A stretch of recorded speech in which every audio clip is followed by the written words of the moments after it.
Glória a Deus, bom dia. Vamos sentar em nome de Jesus. Sejam bem-vindos à casa do Senhor, ainda que distante, né? Você pode dizer assim para quem está aí próximo de você: olha, bom dia, Deus abençoe você, sua casa, sua família. Bem-vindos à casa do Senhor, para não perder o costume. Quantos estão alegres por estar na casa de Deus aqui nessa manhã? Amém. Que bom vê-los na presença do Senhor, na casa do Senhor. Fico feliz. Mais um domingo, né? Esse é o penúltimo domingo do mês. Pessoal que está nos acompanhando em casa, às vezes fica gravado, né? O culto para outros dias. E a palavra de Deus, ela é tão tremenda, irmãos, ela é tão poderosa, que ela ultrapassa os limites da barreira do tempo, do espaço. Significa que aonde quer que essa pessoa esteja acompanhando pela internet, Deus pode tratar com ela, amém? E também não importa o tempo, essa mensagem pode estar gravada depois de 5 anos, 10 anos. Ontem mesmo eu estava ouvindo uma mensagem minha, e deve ter um tempão aí, até mostrei para a Camila, falei assim: olha aqui, tinha até mais cabelo, irmão. Eu falei: meu Deus, isso aqui é antigo mesmo o negócio. Então a mensagem fala do mesmo jeito, a mensagem continua sendo poderosa da mesma maneira. Por quê? Porque ela é a palavra de Deus, amém? E a palavra de Deus, ela não volta vazia. Quando Deus fala, a palavra vem, ela traz, ela gera resultado. E a minha oração é que essa palavra alcance o seu coração de uma maneira especial aqui nesse lugar. Diga amém? Abra sua Bíblia em Jeremias 18.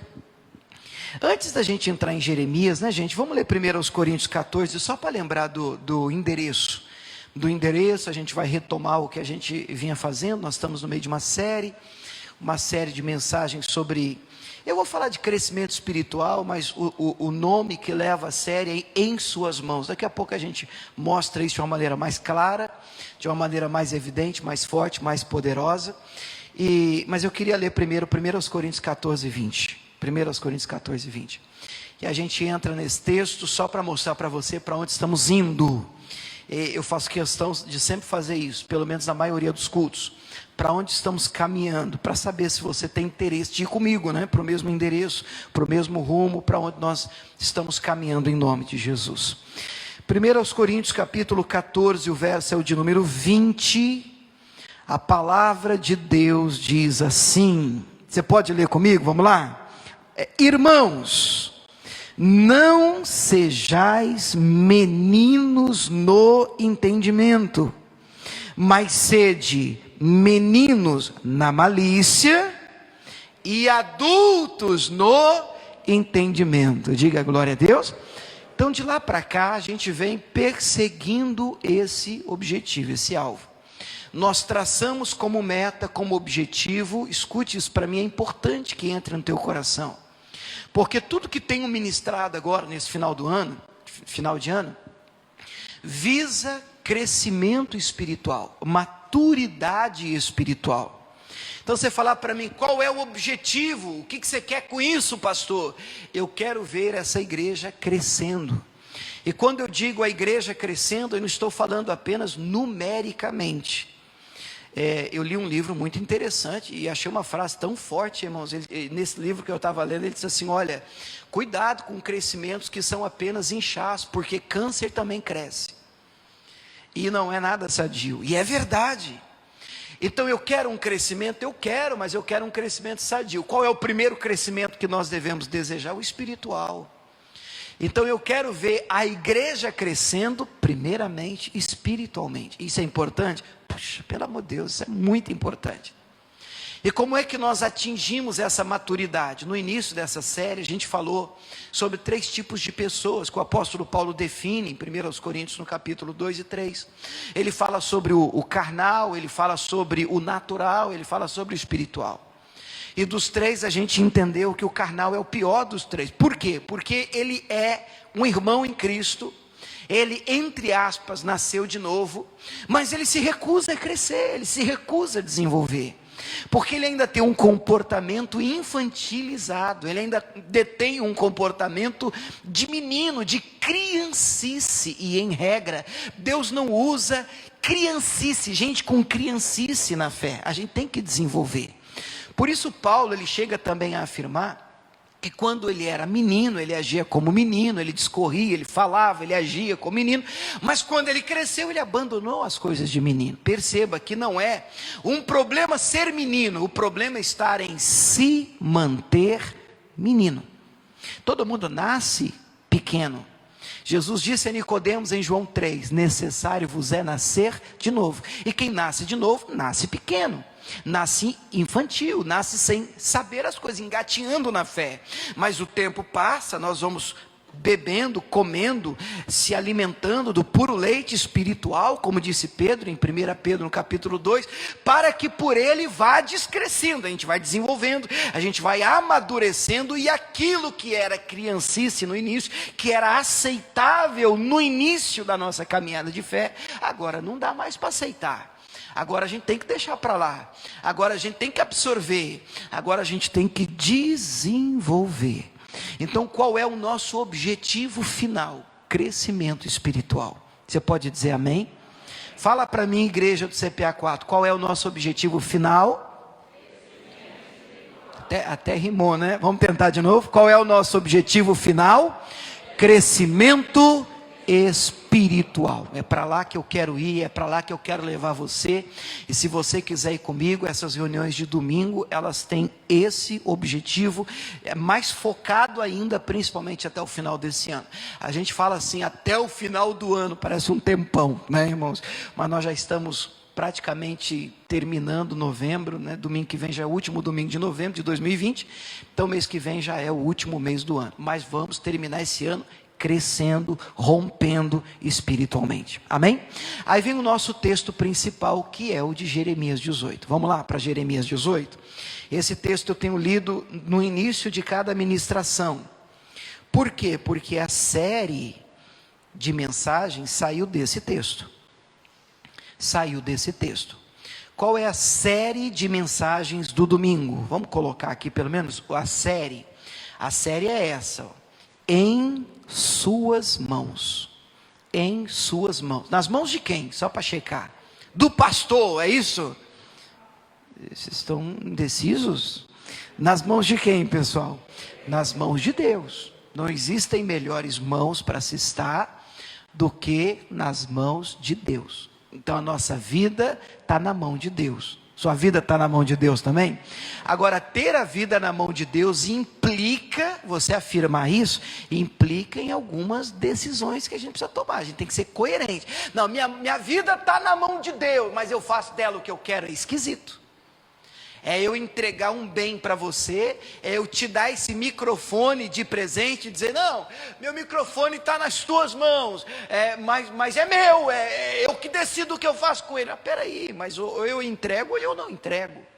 E tem gente que dá a vida, entrega a vida para Jesus e toma todo dia, toda hora. Deus, minha vida é tua, daqui a pouco, Deus, o que eu faço da minha vida? Mas é tua ou é de Deus? Então nós precisamos definir isso. Espera aí, minha vida está nas mãos de Deus. Amém, isso é glorioso. Mas quais as implicações dessa afirmação? O que isso vai trazer de consequência, de mudança, de diferença na nossa caminhada de fé? Jeremias 18 é o nosso texto principal. Vamos ler, pelo menos para trazer a memória. Diz assim o verso 1 em diante. A palavra do Senhor que veio a Jeremias, dizendo, levanta-te e desce à casa do oleiro, e lá te farei ouvir as minhas palavras. E desci à casa do oleiro, e eis que ele estava fazendo a sua obra sobre as rodas, e como o vaso que ele fazia de barro se quebrou na mão do oleiro, tornou a fazer dele um outro vaso, conforme o que pareceu bem aos seus olhos fazer. Então veio a mim a palavra do Senhor dizendo, não poderei eu fazer de vós como fez este oleiro, ó casa de Israel, diz o Senhor, eis que como barro nas mãos do oleiro, assim sois vós na minha mão, ó casa de Israel. Diga amém. Repita uma frase comigo, diga assim, como o barro na mão do oleiro, assim sou eu nas mãos de Deus. Daqui surgiu essa série de mensagem em suas mãos, porque a comparação bíblica é a mesma. Deus está nos dizendo que como um oleiro procede, trabalha num barro para que ele se torne um vaso. Cadê o nosso vaso? Deixa ele aqui pertinho da gente, até o pessoal também ver aqui. Do jeito que um oleiro trabalha, assim, tá vendo o vaso aqui de cerâmica, ó? Isso aqui é um vaso, a princípio, feito de barro, né? E começa, normalmente, o barro que se escolhe para isso é argila, para fazer cerâmica, esse tipo de coisa. Mas da mesma maneira, diz o texto, que um oleiro trabalha num barro para que ele se torne vaso, assim sois vós nas minhas mãos. Ele está dizendo, assim, da mesma maneira, do mesmo modo, eu também trabalho na vida de vocês. Obviamente, desde que vocês se coloquem nas minhas mãos. Por isso, a série de mensagem tem esse tema, em suas mãos. Estar nas mãos de Deus é bom? Maravilhoso. Não existe melhor lugar para você estar. Mas existem, e eu não posso mentir para você, existirão momentos desconfortáveis, criados e gerados pelo próprio Deus. E qual é o objetivo final de tamanho desconforto, em algumas fases da preparação do vaso? O teu crescimento espiritual. Sabe, queridos, os momentos em que mais nós crescemos, que mais nós rompemos, e que mais nós amadurecemos, não são em tempos de tranquilidade e bonança. Os momentos em que mais nós amadurecemos, crescemos e aprofundamos raízes em Cristo, na rocha que é o Senhor, que é a palavra de Deus, em momentos desconfortáveis. Eu estou falando de desconfortável para pegar leve, mas eu estou falando de momentos de guerra, luta, tempo fecha. E aí morre o menino, morre a criança, e nasce a mulher de Deus, nasce o homem de Deus, em tempos de tremenda adversidade. Deus nos ensina. Mas Deus não pode ensinar em outros tempos? Claro, Deus pode, Deus faz o que Ele quiser fazer. Mas eu tenho aprendido comigo que muita coisa a gente aprende na igreja, muita coisa a gente aprende lendo livros, muita coisa você aprende, é verdade, ouvindo mensagem, seja na igreja pessoalmente ou pela internet. Isso tudo ajuda, mas irmãos, algumas coisas Deus nos ensina na prática. Não tem como você pegar algumas coisas com um livro, não tem como você pegar algumas coisas ouvindo uma mensagem na internet. Experiência você tem que passar. Por isso o nome é experiência, experimentar. E o texto da Bíblia diz, o salmista afirma, provai e vede que o Senhor é bom. Mas se você não provar, se você não experimentar, você não vai saber. Uma coisa é você falar, Deus é bom porque Ele foi bom na vida do Abraão, Deus é bom porque olha o que Ele fez com o Zaqueu. Outra, muito mais profunda, na minha opinião, é você dizer, Deus é bom porque olha o que Ele fez na minha vida. Eu experimentei, eu provei da bondade do Senhor na minha vida. Você pode dizer glória a Deus por isso? E aí, irmãos, vamos lembrar do que a gente já viu? As fases que nós já vimos aqui, vamos colocar elas aqui por favor. Pronto, está lá. A fase 1 foi, Deus escolhe o barro. Deus escolhe o barro. Nós fomos escolhidos por Deus. Diga amém? Fala um amém só para eu acreditar em você. Fala amém? Pronto, já acreditei em você já. Deus te escolheu. Fase 2, o que Deus faz depois que escolhe? Deus limpa o barro. Por quê? Porque vai no brejo, escolhe a gente, tira a gente do mundo. Como é que a gente sai do mundo e vem para a igreja? Tudo sujo, cheio de imundície, cheio de erro, cheio de pecado, cheio de defeito. E aí começa então um processo de santificação, e nós chamamos esse processo de limpeza. E esse é um processo de limpeza a princípio mais tranquilo. Olha o que eu estou falando, mais tranquilo, porque de cara a gente já consegue encontrar no barro defeitos e sujeiras maiores, uma pedra, um fiapo grande. Isso tudo tem que ser tirado, removido, porque não dá para trabalhar no barro assim. Mas esse processo de limpeza ele começa a ser mais aprofundado hoje, na fase 3, que é o que a gente vai entrar hoje. Na fase 3, o que é que Deus faz com esse barro? Ainda é um barro. Deus Pode falar com gosto, porque ele vai pegar você assim, sair pelos dedos. O que Deus faz com o barro? Amassa o barro.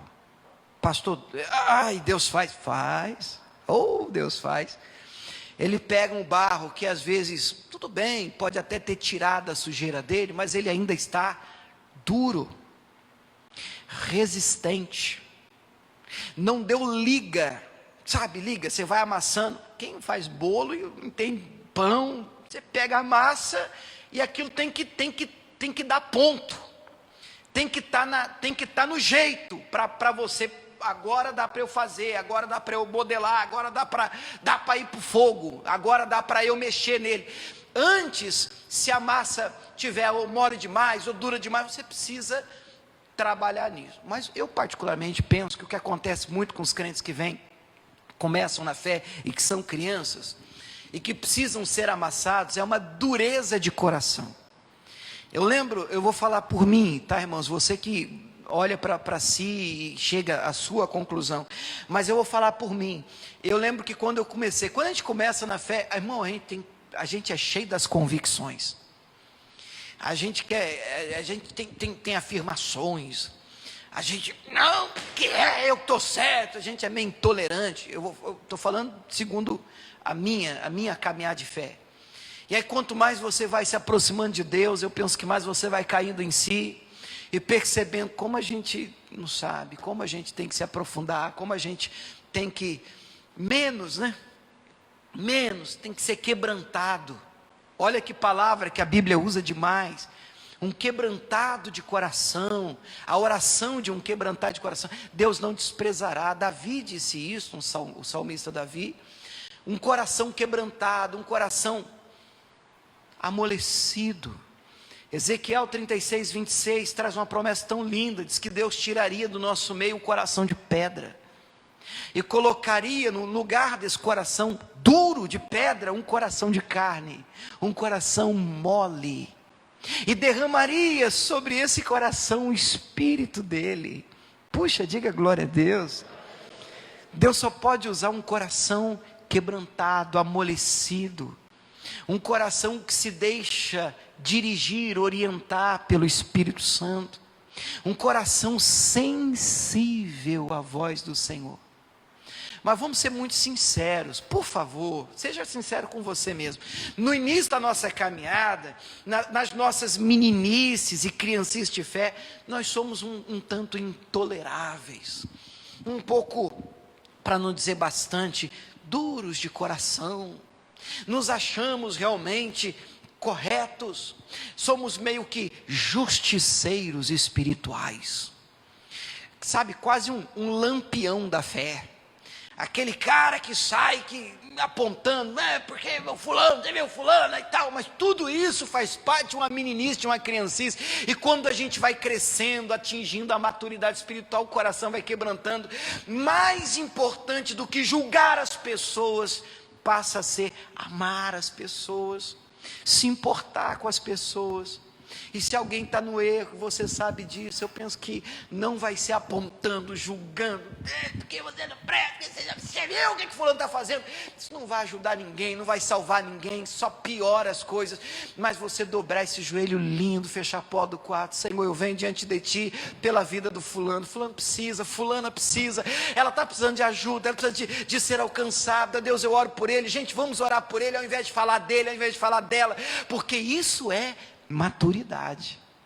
Criança não, criança fala, desce a lenha, estou de mal, eu não estou nem aí, fulano não presta, eu não falo mais com ela, eu não cruzo mais. Isso é criancice. Você vê como precisamos desenvolver a nossa fé.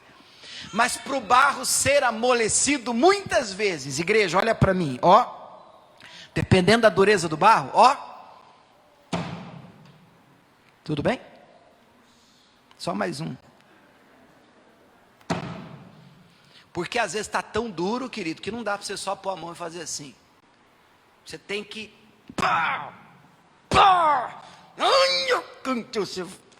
Você vai quebrantar. Eu sei que isso pode te assustar, mas é bom que assuste. Porque Deus precisa que você fique no ponto. Isso, fala um amém, só para pastor acreditar que vocês estão gostando, amém, irmãos? Você vai ficar no ponto, e aí você, no ponto, finalmente ele pode levar você para a roda. Aí ele começa a moldar você. Mas o barro tem que estar no ponto. E esse é o tema da mensagem de hoje. Vamos colocar aqui. O barro é amassado. A sua cara de alegre ali, ó. É verdade que nem sempre, né? Quando o Senhor faz assim e amassa assim o barro mesmo, nem sempre a gente reage assim, né? Ai, que gostoso, mas o que foi? Estou sendo amassado, o Senhor está trabalhando, amolecendo o meu coração. Não, na maioria das vezes a reação não é bem essa de alegria, mas nós precisamos entender e aceitar o processo. Vamos comigo para o processo. O que seria o amassado barro? Romanos capítulo 12, versículo 1 e 2, vamos lá. Vamos ver se a gente entende isso aqui. Meu Deus, Espírito Santo ajuda a gente aqui nessa manhã. E Ele sempre tem nos ajudado. Não vai ser hoje que o Senhor vai nos desamparar, né? Mateus, Marcos, Lucas, João, Atos, Romanos. Romanos capítulo 12. Versículos 1 e 2, o texto é conhecido, mas cuidado com o texto conhecido. Ele não deixa ele perder o efeito, não. Romanos capítulo 12, versos 1 e 2. Quem encontrou aí, diga amém. Oh, glória, vai ser lindo, Jesus, lindo. Rogo-vos, pois, irmãos. Então, peraí, nós já temos o endereço do texto. Para quem foi dito, para quem foi escrito, para quem foi endereçado isso? Para nós, irmãos, crentes. Quem já é de Jesus aqui, diga amém. Então, para mim e para você. Rogo-vos, pois, irmãos, ele diz, pela compaixão de Deus. É o mesmo que afirmar, pelo amor de Deus. Provavelmente, você já deve ter feito isso. Você já fez um pedido para alguém assim? Rogar é pedir. Você já pediu para alguém assim, fulano, deixa eu fazer um pedido para você, pelo amor de Deus, hein? Aí eu pergunto, quando você faz uma afirmação dessa, antes de fazer o pedido é importante? Vixe, é o que Paulo está fazendo, cheio do Espírito Santo, ele está dizendo, irmãos, eu rogo, eu peço a vocês, pelo amor de Deus, pela compaixão de Deus. O pedido que vem agora é sério, então. Qual é o pedido? Que apresenteis o vosso corpo em sacrifício vivo. Depois eu vou voltar nessa frase. Santo e agradável a Deus, que é o vosso culto racional. 2. E não vos conformeis com este mundo, mas transformai-vos pela renovação do vosso entendimento. Para quê? Para que experimenteis qual seja a boa, agradável e perfeita vontade de Deus. Diga glória a Deus.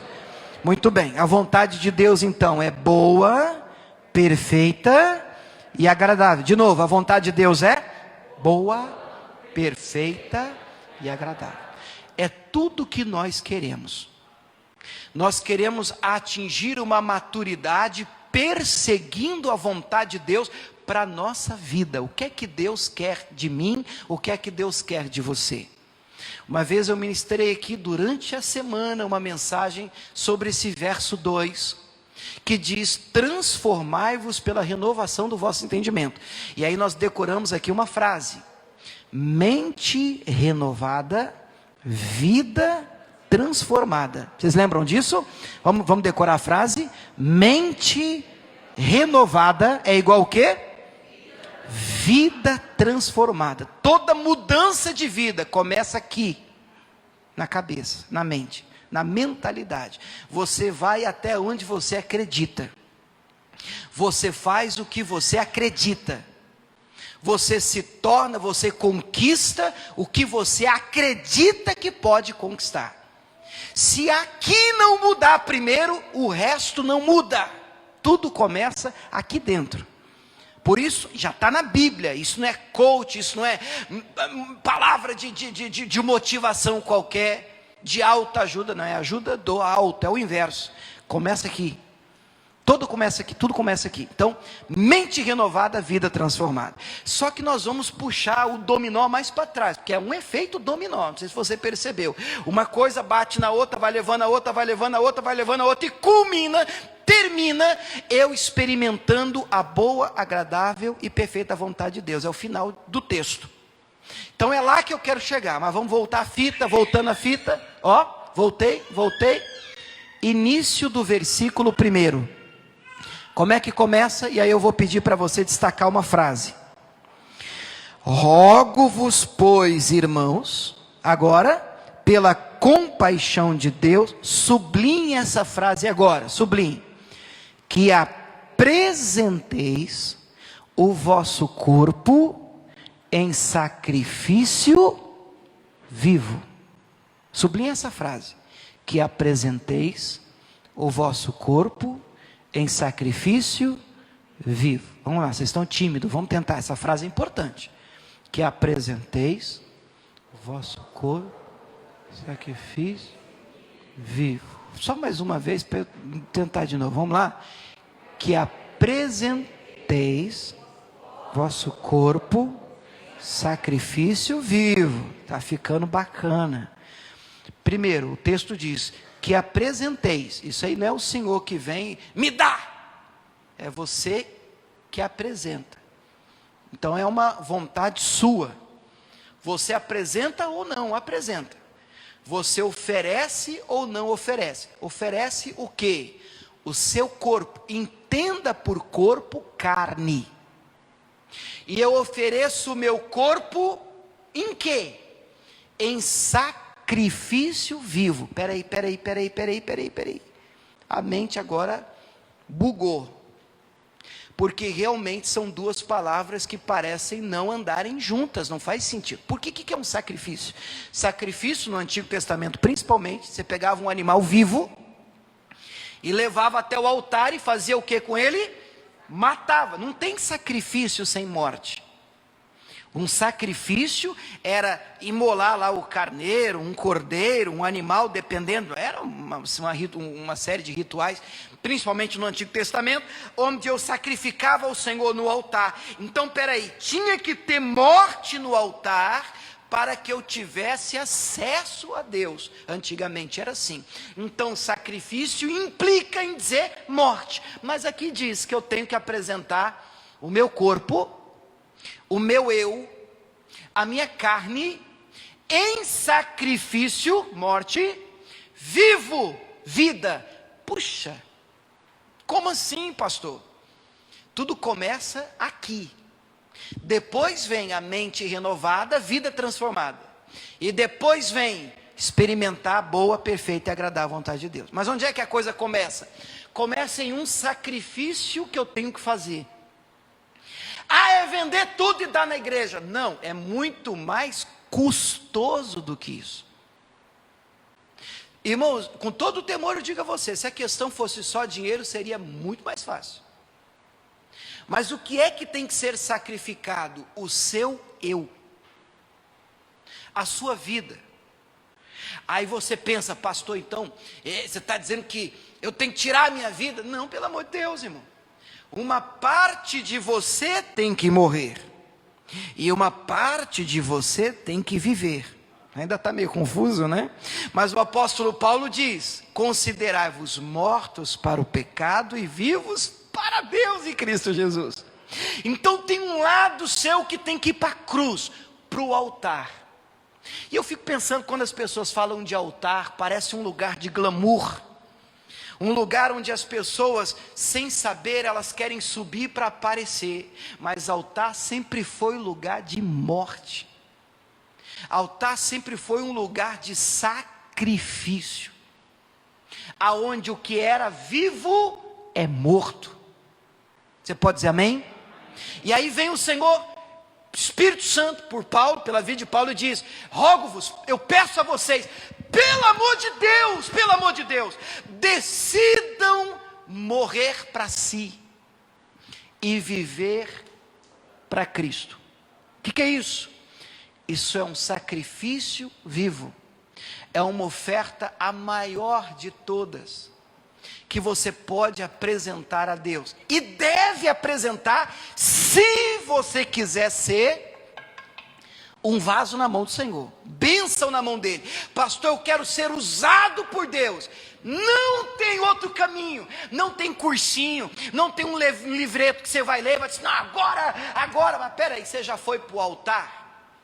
Você já abriu mão da sua carne, já crucificou a sua carne, já deixou o Senhor, não assuste, mas se quiser assustar não tem problema, já deixou o Senhor martelar a sua carne na cruz, porque Paulo diz, e usa essa linguagem, eu já estou crucificado com Cristo, e ele completa dizendo, já não vive mais eu, Cristo vive em mim. Está tudo na Bíblia, mas são textos que normalmente geram um desconforto tão grande quando a gente começa a estudar, porque todo mundo quer viver sua vida. E quando o assunto é ser um vaso, um discípulo, alguém usado pelo Senhor, esquece esse negócio de minha vida, eu faço minha vida o que eu quero. Então você é criança faz isso, menino faz isso. Ao invés de ser usado por Deus, você está no evangelho para usar Deus. Você entende a gritante diferença? Só para eu acreditar, faz assim, entende? Olha só, uma coisa é você, eu lembro de quando Paulo se converteu, lembra de Saulo, era Saulo, Atos 9, Saulo, ele cai no chão, quem é? Sou Jesus, a quem tu persegues, aí Paulo pergunta, nós estudamos isso aqui, eu acredito, aí ele diz, o que o senhor quer que eu faça? Eu creio que hoje a turma se converte diferente, a turma converte assim, quem é? Jesus, Senhor, então peraí que eu tenho aqui uma lista do que eu quero que o Senhor faça. Hoje a conversão é assim, espera aí, Senhor, tem um negócio aqui, o senhor faz isso, número 2, o senhor faz isso, número 3, o senhor faz isso, tá, se eu quero levar você para uma maturidade espiritual, crescimento espiritual, eu tenho que te avisar, vida com Deus não tem nada a ver com isso, é Ele que faz do barro o que quer, e não é você que é barro e diz, só aceito o senhor pôr a mão em mim, se for do meu jeito, não existe isso, não tem isso não é evangelho. Vocês podem dizer amém? Amém? Não é desse jeito. E Jesus sempre falou sobre isso, e eu não sei por que a gente tem tanta dificuldade de compreender. Marcos capítulo 8, versículo 34, palavra de Jesus, vamos ficar na minha, vamos ficar no que Cristo disse. É claro que eu estou falando de um nível de quem quer ser usado, de quem quer caminhar com Ele, de quem quer ser uma bênção, um vaso de honra na mão do Senhor. E é para lá que a gente quer ir, nós queremos crescer, nós queremos desenvolver, queremos ser bênção na mão de Deus. Marcos 8, 34. Marcos 8, 34. Escute o que Jesus diz aqui, vamos tentar entender essa declaração forte, profunda de Jesus Cristo. Marcos 8, 34 diz assim: e chamando a si a multidão com seus discípulos, disse-lhes: se alguém quiser vir após mim, vem embora, vem que está tudo na boa. O que diz aí? Negue-se a si mesmo, tome a sua cruz e siga-me. Quem disse isso, gente? Jesus. E Jesus está dizendo, se alguém quiser vir após mim, ser bênção, um discípulo meu, um vaso, quer ser usado, quer influenciar o planeta, não quer só passar por essa terra, mas quer marcar essa terra, esse tempo, quer ser bênção na sua geração, quer ver sua descendência lembrando de você, como foi o homem de Deus da casa, a mulher de Deus da família, um divisor de águas dentro do lar. Se é isso que você deseja, Jesus está dizendo, você vai precisar negar o seu eu, você vai precisar sacrificar a sua carne, Porque nem todas as vontades e os desejos que você tem são desejos que Deus tem para você. E quando esses desejos entram em conflito, os seus com os de Deus, vale a oração do Pai Nosso, que nós decoramos, que nós oramos, mas eu penso que não entendemos. Ele diz em determinado momento: seja feita a tua vontade, assim na terra como nos céus. Será que isso é verdade? Eu penso que alguns completam a oração dizendo: Senhor, seja feita a tua vontade, desde que o Senhor não estrague a minha. A oração não é essa. Se a vontade de Deus deve prevalecer, e deve, então nós devemos estar prontos para abrir mão da nossa. E se um dia isso for necessário, escute o que eu estou dizendo, igreja, será. Existirão momentos em que você vai querer ir para outro lado, e o Senhor vai dizer a você: o que eu tenho para você é isso, é aquilo. Mas a vontade dele, o texto diz, é boa, é perfeita, é agradável, é melhor do que a sua. Só que em determinados momentos não vai parecer. Você vai ter que crer. Mas você vai ter que acreditar nessa verdade tão fortemente, a ponto de abrir mão da sua, mesmo parecendo que a sua é a melhor vontade. Puxa, é tudo que eu queria da vida, era isso aqui. E Deus diz: mas o que eu tenho para você é isso aqui. Meu Deus, mas parece que eu vou ser feliz indo para esse lado, para essa banda. Mas Deus está dizendo que acredita em mim, eu sei onde é que dá o final, eu sei onde é que a pista vai dar. Pega para esse lado, porque minha vontade para você, ela é boa, ela é perfeita, ela é agradável. Pode crucificar a sua, pode colocar a sua no altar, pode imolar a sua vontade, pode sacrificá-la, porque a minha vontade para você é melhor do que a sua. Eu é que sei os pensamentos que tenho acerca de vós, diz o Senhor, pensamentos de paz e não de mal, para vos dar o fim que desejais. Você vê que existem caminhos de Deus que podem levar você e satisfazer inclusive desejos do seu próprio coração, mas do jeito dele, da maneira dele. Mas para experimentar a vontade dele, a mente tem que ser renovada, a vida transformada, e antes temos que ir para o altar. Jesus chama isso de negar-se a si mesmo e tomar a cruz. Só para a gente não sair do contexto, vamos completar a ideia. O próximo versículo diz: porque qualquer que quiser salvar a sua vida, o que vai dizer? O que diz aí? Perdê-la-á. Mas qualquer que perder a sua vida por amor de mim e do evangelho, esse a salvará. Diga glória a Deus.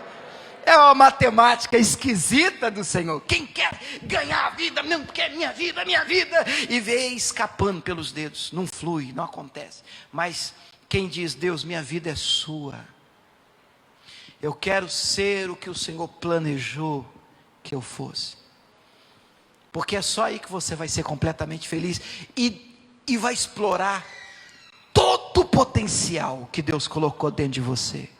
Você precisa estar no centro da vontade de Deus.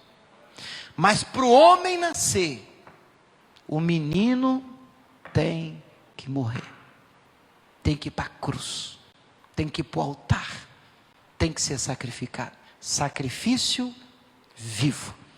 Quem me acompanha, diga amém. Olha só o que diz João capítulo 12, verso 24. Vou fazer aqui um exemplo para você. João 12, 24. Um pedacinho de papel, pode ser um envelope desse aí, que eu vou fazer um negocinho aqui. Obrigado. Muito bem. Eu vou ler o versículo e nós vamos procurar entender esse versículo. João 12, 24. É o quarto evangelho do Novo Testamento. Começa Mateus, Marcos, Lucas e João. João 12, 24. Vamos tentar juntos esse texto, curtinho? Vamos tentar? Na verdade, vos digo que, se o grão de trigo caindo na terra não morrer, fica ele só. Mas se morrer, dá muito fruto. puxa vida, um texto tão pequenininho, mas tão poderoso. Vamos tentar? Ó, agora você vai olhar para o pastor William aqui, você vai me dar um minutinho da sua atenção. Vocês estão vendo na minha mão aqui uma semente? Tem que ajudar o pastor, tá? É uma semente de laranja. Fala amém. Semente de laranja. Vou plantar a semente de laranja. Olhando, pastor, não deixa nada tirar a sua atenção. Plantei. Se o grão, semente de laranja, aqui é grão de trigo, a diferença, semente é semente, grão é grão. Se a semente de laranja, plantei, ó, caiu na terra, faz de conta que aqui é terra também, tem que ajudar o pastor. Caiu na terra a semente, o que tem que acontecer com ela para que ela dê fruto? Ela tem que desaparecer. E o texto usa a expressão morrer. Ela abre mão de ser uma semente. Ela desiste de ser uma semente. Ela morre. Ela desaparece.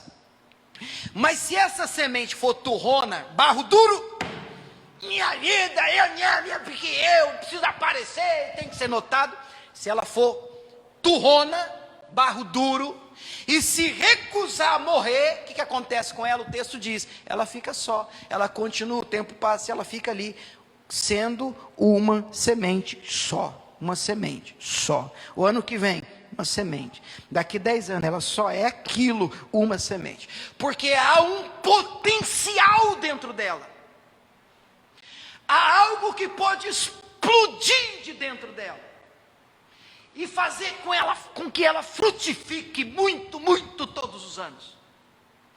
E uma semente viram milhares, milhões de sementes com o tempo. Você pode dizer amém? Mas ela não entende. E ela se recusa a morrer. Continua sendo uma semente. Ela fica só, diz o texto. Mas quando ela entende que para frutificar, ela tem que abrir mão de si, do seu eu. Ela tem que desaparecer, humanamente falando. Então ela decide morrer, sumir.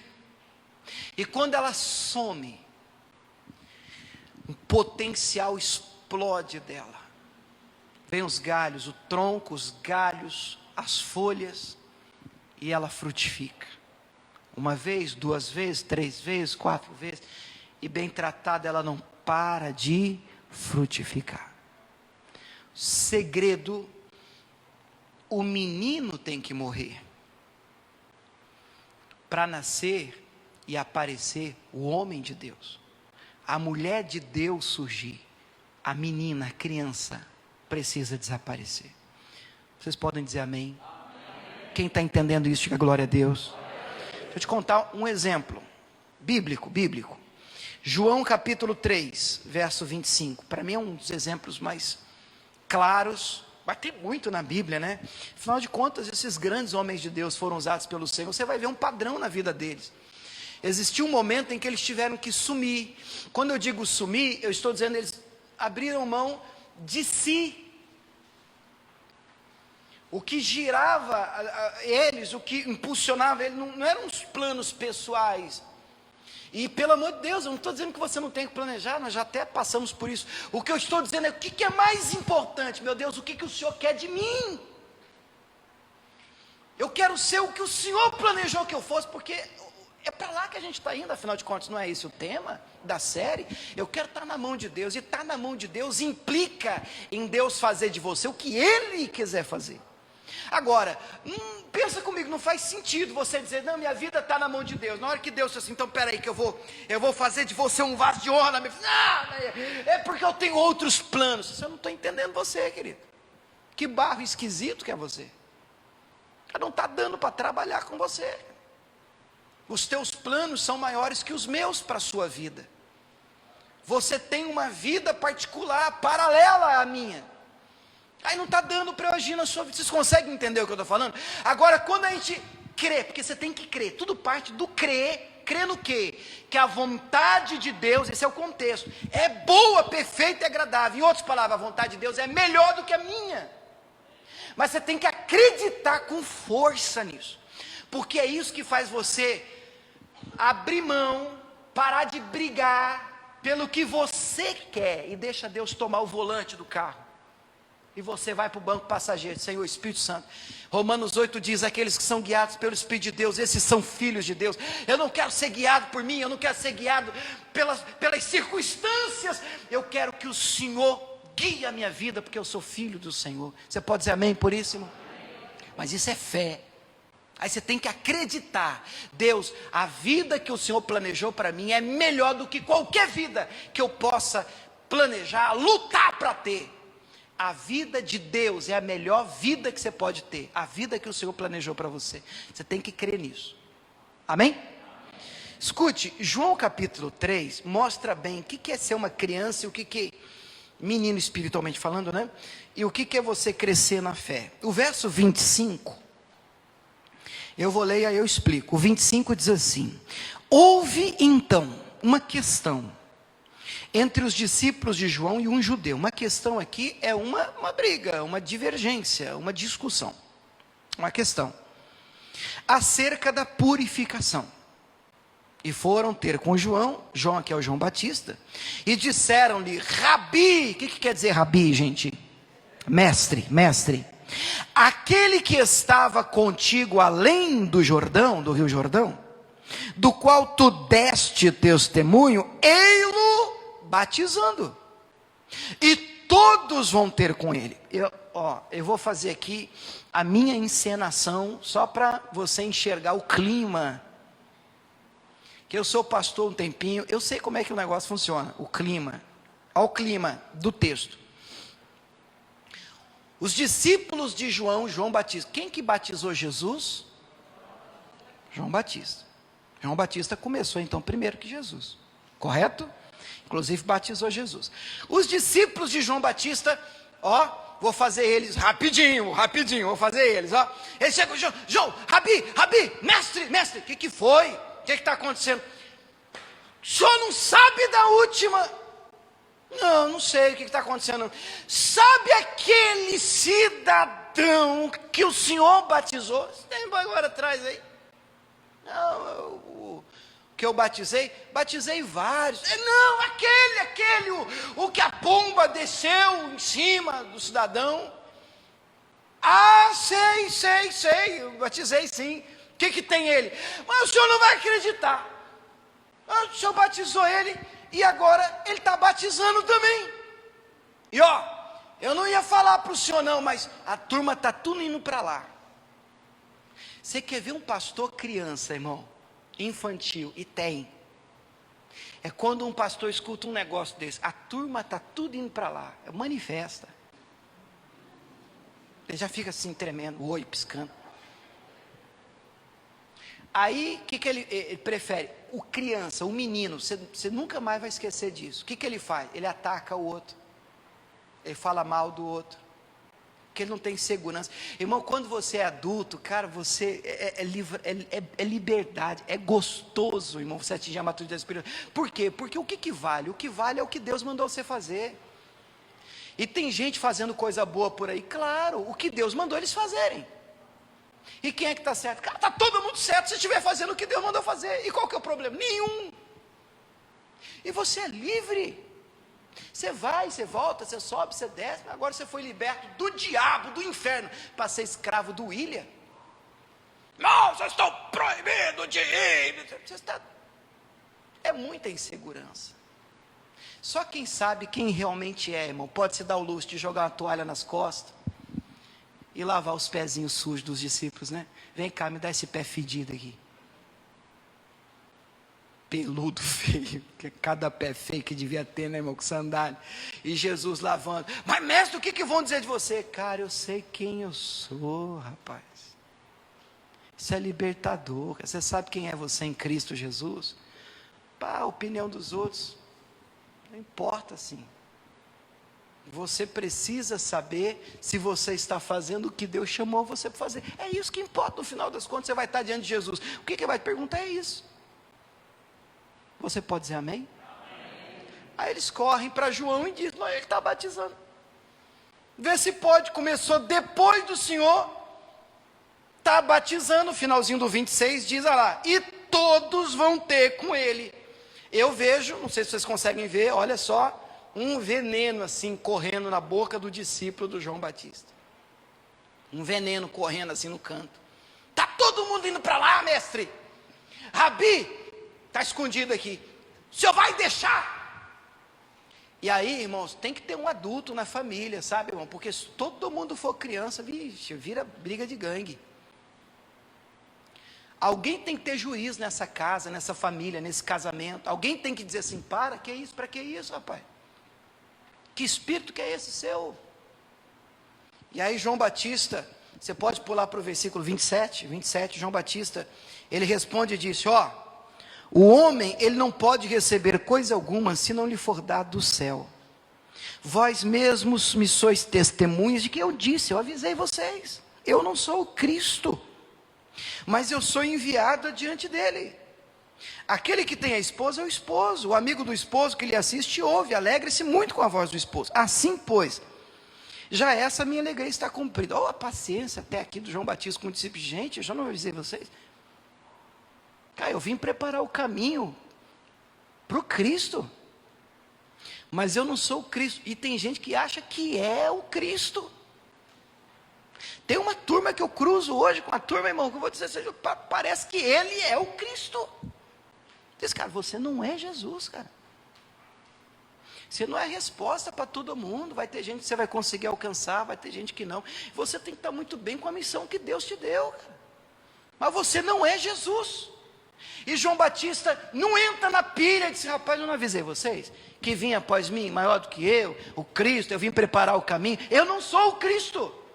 E aí vem a frase que a gente conhece, linda, versículo 30. Vamos ler em voz alta, toda a igreja, 30, vamos lá, coral da graça. É necessário que ele cresça e que eu diminua. Diga glória a Deus. Que é isso? Maturidade. Nós estamos falando com um homem de Deus. É bom quando você encontra um homem de Deus, uma mulher de Deus, para você conversar, para você tratar, é diferente. Esse negócio de picuinha, ele está fazendo mais, mas começou depois de mim. Quanta gente tem lá? Quanta gente? Quanto que ele já batizou? Então, João Batista, rapaz, eu acho que o que eles esperavam é que o João Batista disse, o quê? Batizando? Não, pega esse pedaço de pau aqui, vamos lá resolver isso aqui agora.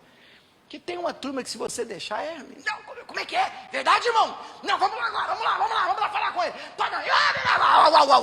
Puxa, de onde você veio, querido? Vamos desenvolver, vamos crescer. Você não é Jesus. Vá até onde você vai. Você não é dono das pessoas. Olha o exemplo de Faraó. Sabe, Deus mandou Moisés falar com o faraó, uma frase linda. Moisés chegou diante do faraó e disse assim, assim diz o Senhor, deixa ir o meu povo. O povo é de quem? É de Deus.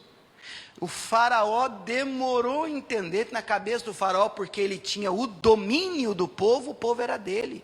Mas quem domina o povo de Deus, do jeito, o povo que era de Deus. Resultado, praga sobre a vida dele. Olha que coisa séria. A pessoa pode ter o domínio de um grupo de pessoas. E eu falo aqui, não sei, você pode ser um líder de uma outra igreja, de um grupo familiar, de uma célula. Você pode ter 2 pessoas num círculo de oração. Você pode ser responsável por um ministério de louvor. Você pode ser responsável por um grupo de obreiros. Querido, isso é responsabilidade e peso. Eu sou o líder do líder. Você quer um troféu, uma medalha? A Bíblia diz que a quem muito é dado, muito mais será cobrado. Você tem um grupo pelos quais você vai se responsabilizar espiritualmente. Meu Deus, isso tem que pesar em cima de você. E como você lidar com esse grupo, como você trata essas pessoas, vai contar. Porque o grupo, você pode dominar, você pode ter a responsabilidade do cuidado deles, mas esse povo não é seu. Esse povo é de Deus. E brinca, trata mal, faz qualquer coisa com o que é de Deus. Problema para a sua vida, querido. Nós precisamos aprender com João Batista. Está indo todo mundo lá para o homem, lá assim, rapaz, eu não sou o Cristo. Mas que boa notícia, você está achando que você está me trazendo uma má notícia. Mas que boa notícia você está me trazendo, porque é necessário, é preciso que ele cresça mesmo, que Jesus apareça muito, muito, muito, muito, e que eu diminua, porque quem é que tem que aparecer? Não é o William, o José, o Joaquim, o Benedito. Qual é o nome que tem que estar em evidência? Jesus Cristo de Nazaré. Ele morreu por mim, ele morreu por você. Quando a gente tem uma ideia clara disso, a gente diz, meu Deus, tudo é por Ele, tudo é para Ele. Você recebe essa palavra em nome de Jesus? Vamos terminar lendo Gálatas 2:20. Gálatas 2:20, e nós vamos orar. Vamos terminar lendo esse texto. Gálatas 2:20.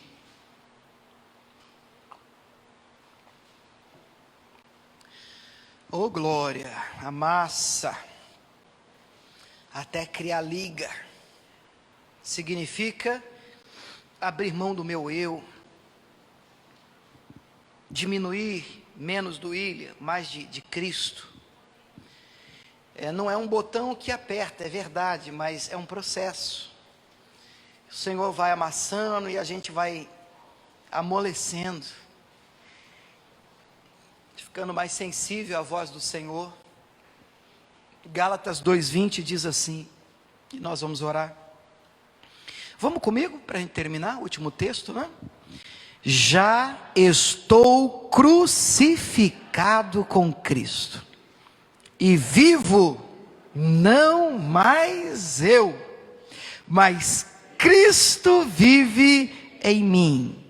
E a vida que agora vivo na carne, vivo-a na fé do Filho de Deus, o qual me amou e se entregou a si mesmo por mim. Diga glória a Deus. Você pode aplaudir o Senhor por essa palavra. Ah, Deus. Vamos ficar de pé em nome de Jesus. Vamos pedir ao Senhor para trabalhar em nós, se você topar, se você quiser, pedir ao Senhor para, se for necessário, dar aquela espremida básica, e você assim, ai, mas que viva o Senhor. Eu faria diferente, mas que viva o Senhor. Eu falaria diferente, mas que viva o Senhor. Amém? Coloque a mão no seu coração, feche os olhos. Eu quero ser, Senhor amado, Senhor amado, como um vaso nas mãos do oleiro.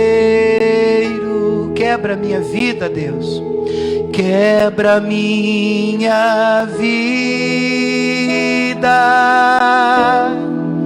e me faça de novo. Eu quero ser, eu quero ser um vaso novo, um vaso novo. Ó como tu queres, ó como tu queres, Senhor amado, Senhor amado. Tu és o oleiro, tu és o oleiro, e eu o vaso. Quebra minha vida e me faça de novo. Eu quero ser, eu quero ser um vaso novo. Vamos dizer mais uma vez, eu quero ser, eu quero ser, Senhor amado, Senhor amado, como um vaso nas mãos do oleiro. Quebra minha vida, quebra minha vida, me faça de novo. Eu quero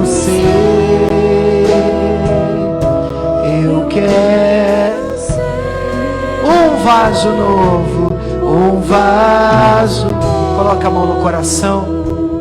Ó Deus, nós nos colocamos diante de Ti agora em oração, meu Deus, juntamente com a Tua noiva, com a Tua igreja, para nos render, ó Deus, em Tuas mãos, dentro de um processo, meu Pai, de quebrantamento, dentro de um processo, meu Pai, em que a nossa dureza, ela é trabalhada, dentro de um momento, meu Pai, em que o Senhor amassa, a fim de que fiquemos no ponto de sermos trabalhados, de podermos sermos trabalhados pelo Senhor. Meu Deus, tira toda dureza, traz quebrantamento. Meu Deus, se existe alguma área da nossa vida, meu Pai, que nós precisamos levar para o altar, nós precisamos, como uma semente, meu Deus, permitir, meu Pai, que esta semente então morra, para que os frutos venham, para que haja crescimento, para que haja rompimento, para que haja desenvolvimento. Meu Deus, então nós oramos para que isso aconteça. Nós oramos e literalmente nos entregamos diante de Ti, nas Tuas mãos, meu Pai, nas Tuas mãos, meu Pai, nas Tuas mãos, meu Deus. Não existem melhores mãos para se estar do que nas mãos do Deus Todo-Poderoso. Oh, aleluia, aleluia, aleluia, aleluia, aleluia. Separe alguns minutos para dar glória a Deus, para dizer: eu te amo, Senhor. Oh, glória. Ricanta riacha rialabalaba oh, ricanta rialabalaba churibicoa. Vem, Espírito de Deus. Ah, Deus, trabalha em nós. Ajude-nos, meu Pai, a considerarmos mortos para nós mesmos na carne. Levar-nos, ó Deus, o nosso eu para a cruz e então segui-lo. Aleluia. É a nossa oração em nome de Cristo. Vamos declarar mais uma vez: eu quero ser, Senhor amado, Senhor amado, como um vaso nas mãos do oleiro. Quebra minha vida, quebra minha vida e me faça de novo. Eu quero ser. Você quer ser, querido? Eu quero ser um vaso. A igreja de Jesus pode dizer: ó, como tu queres, ó, como tu queres, Senhor amado, Senhor, tu és o oleiro, tu és o oleiro, e eu vaso, quebra minha vida, Deus, quebra minha, e me faça de novo, eu quero ser,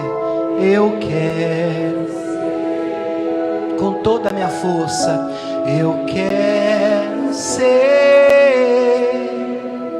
um vaso. Vamos aplaudir esse Deus maravilhoso. Oh, glória!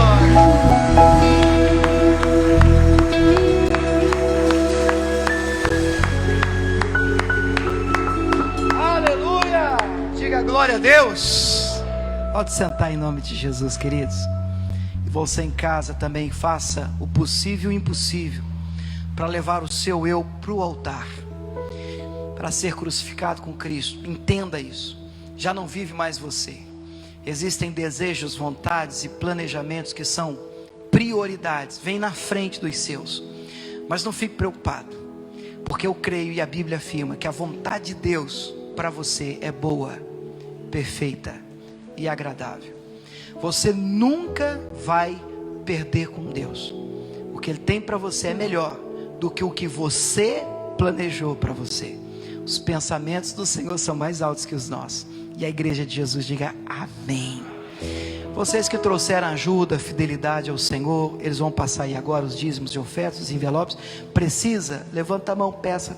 Precisa do cartão, da maquininha também estão passando aí. O pessoal que está nos acompanhando em casa. E diz, pastor, eu tenho sido abençoado por essas lives, esses cultos online, as ministrações. E se de alguma maneira, de alguma forma, você diz, pastor, eu também quero ajudar, eu posso? Claro. Mesmo distante, sim, pelo menos de duas maneiras, de duas formas, né? Você pode ir no banco, fazer o depósito direto nas contas da igreja, ou se você preferir, eu entendo até ser mais prático, você pode fazer também sua contribuição pela internet, né? Sua transferência online, o seu depósito online. Um pedido que a gente sempre faz, as contas elas estão aqui no telão para a gente, para o pessoal que está aqui na igreja, e as contas elas aparecem aí na descrição do post. Depois você pode rolar o vídeo aí para baixo. E tem as contas da igreja, se você precisar o CNPJ da igreja, para você fazer também a sua transferência, se for de outro banco, né? Tudo isso será preciso. Só não esqueça de nos enviar o comprovante para o controle interno da igreja aqui. Pode ser uma foto mesmo do comprovante, para a gente já basta. Você pode enviar para esse telefone do WhatsApp, que é o 65, é o DDD, aqui de Cuiabá, no Mato Grosso, onde a gente está, né? 65, aí vem o número do WhatsApp, né? 99255-2568. 99255-2568. Esse é o nosso telefone para você. Então, se você precisar também enviar um pedido de oração, fique à vontade. Seu contato direto com a gente aí. Pessoal que está aqui na igreja, vamos orar. Pessoal que está em casa, a gente já tem esse costume, essa prática. Estenda a sua mão assim, por favor. Meu Deus, nós enviamos uma bênção para aqueles que estão, meu Pai, em casa, que estão também, meu Pai, num processo de trabalhar de Deus, de agir de Deus, do Espírito Santo, a fim de que sejamos modelados pelo Senhor, trabalhados por Ele. Meu Deus, que ninguém recue nesse processo, mas que esse processo seja levado a sério até o fim, em nome de Jesus. Sejam todos abençoados, alcançados por essa ministração, por essa bênção, em nome de Jesus de Nazaré. E aqueles que creem digam amém, amém. Vamos aplaudir o nosso Deus, aleluia.